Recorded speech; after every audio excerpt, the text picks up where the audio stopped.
കഴിഞ്ഞ ദിവസം അന്തരിച്ച മലങ്കര ഓർത്തഡോക്സ് സുറിയാനി സഭ കൊട്ടാരക്കര പുനലൂർ ഭദ്രാസനത്തിലെ എളമ്പൽ സെയിന്റ് ജോർജ് ഓർത്തഡോക്സ് പള്ളി വികാരിയായ ഫാദർ ജി കോശി ഒറ്റപ്ലാമൂട്ടിലിന് ജന്മനാടും വിശ്വാസി സമൂഹവും വികാരനിർഭരമായി വിട നൽകി. മലങ്കര ഓർത്തഡോക്സ് സഭ മാനേജിംഗ് കമ്മിറ്റി അംഗം കൂടിയായ പ്രിയപ്പെട്ട കോശിയച്ചനെ അവസാനമായി ഒരു നോക്ക് കാണാൻ നാടിൻ്റെ നാനാദിക്കുകളിൽ നിന്നും ആയിരക്കണക്കിന് ആളുകളാണ് സംസ്കാര ചടങ്ങുകൾ നടന്ന Punalur Chemmanthoor saint John's orthodox ചർച്ചിൽ എത്തിച്ചേർന്നത്.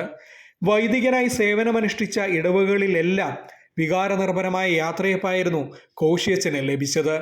അസുഖബാധിതനായി പരമല ഹോസ്പിറ്റലിൽ ചികിത്സയിലിരിക്കുകയായിരുന്നു കോശിയച്ചൻ്റെ വിയോഗം. ബുധനാഴ്ച ഉച്ചയോടെ കലയപുരം ബെസേലിയോസ് ഗ്രിഗോറിയോസ് ഓർത്തഡോക്സ് പള്ളിയിൽ നിന്നും ആരംഭിച്ച വിലാപയാത്ര കൊട്ടാരക്കര കോട്ടപ്പുറം സെമിനാരി, പടിഞ്ഞാറെ തെരുവ്, ഇളമ്പൽ വഴി ഇളമ്പലിലെ ഭവനത്തിൽ പൊതുദർശനത്തിനായി എത്തിച്ചപ്പോൾ കാണാനെത്തിയവരുടെ ദുഃഖം അണപൊട്ടിയൊഴുകി.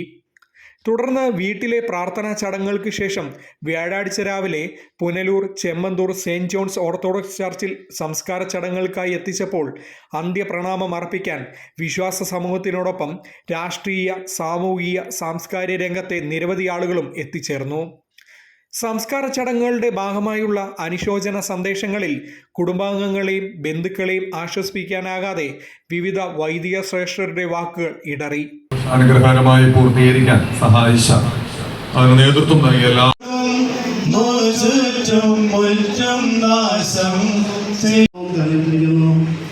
ഞാൻ അഴിഞ്ഞിരിക്കുന്നു എന്നേക്കും ജീവിച്ചിരിക്കുകയില്ല. എന്നെ വിടയണമേ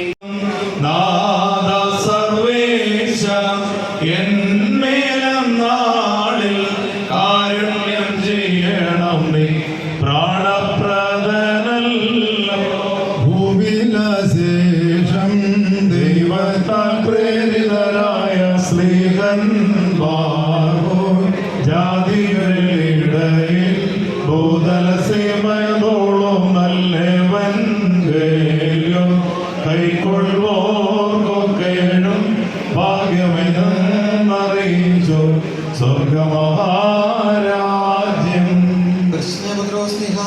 ഇത് രണ്ടാം ലേഖനത്തിൽ നിന്നും ഹബീബായി ബാരിക്കുമോ.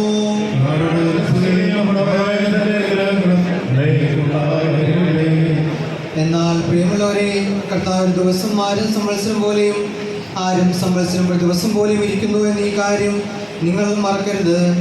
ചില താമസമെന്ന് വിചാരിക്കുന്നത് പോലെ കർത്താവിൻ്റെ വാഗ്ദത്തം നിവർത്തിപ്പാൻ താമസിക്കുന്നില്ല. ആരും നശിച്ചു പോകാതെ എല്ലാവരും മാനസാന്തരപ്പെടുവാൻ അവർ നിശ്ചയിച്ചു നിങ്ങളോട് ദീർഘക്ഷമ കാണിക്കുന്നതേ ഉള്ളൂ. കർത്താവിൻ്റെ ദിവസമോ കള്ളനെ പോലെ വരും. അന്ന് ആകാശം കൊടുമുഴക്കത്തോടൊഴിഞ്ഞു പോകും. മൂലപദാർത്ഥങ്ങൾ കത്തിയഴിയുകയും ഭൂമിയും അതിലുള്ള പണികളും വെന്തുപോകുകയും ചെയ്യും. ഇങ്ങനെയൊക്കെയും അഴിവാനുള്ളതായിരിക്കിയാൽ ആകാശം ചുട്ടരുവാനും മൂലപദാർത്ഥങ്ങൾ വെന്തുരുവാനും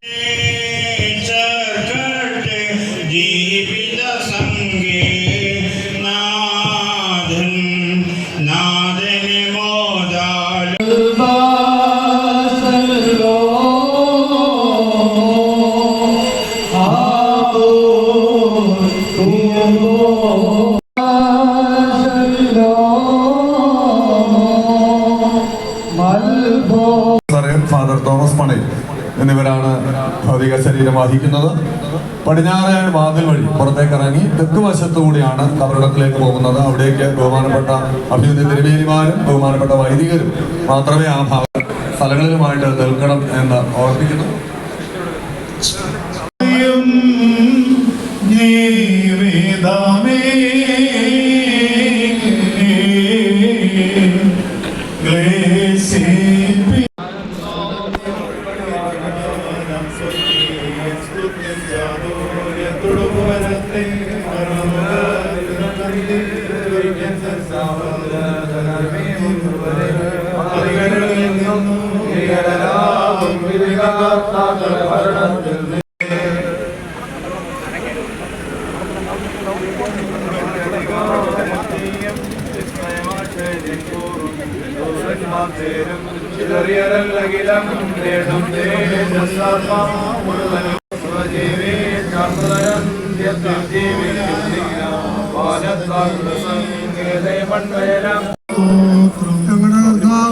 ഞങ്ങളുടെ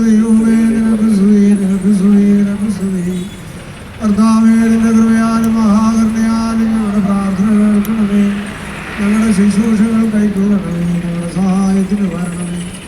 ബലീനരായ ഞങ്ങൾക്ക് ഉത്തരമരുളണമേ. ഞങ്ങളുടെ പരേതരമായ സ്വർഗീയ സിംഹാസനത്തിന് മുമ്പാകെ കേൾക്കപ്പെട്ടവയും അംഗീകരിക്കപ്പെട്ടവയുമായി ആക്കി തീർക്കണമേ. തുടർന്ന് വ്യാഴാഴ്ച 1 മണിയോടെ കോശിയച്ചൻ്റെ സംസ്കാര ചടങ്ങുകൾ പൂർത്തീകരിച്ച് പുനലൂർ സെന്റ് ജോൺസ് ഓർത്തഡോക്സ് ചർച്ചിന് പിന്നിൽ പ്രത്യേകമായി തീർത്ത കല്ലറയിൽ അദ്ദേഹത്തിന് അന്ത്യവിശ്രമം നൽകി. Fox TV News, Punalur.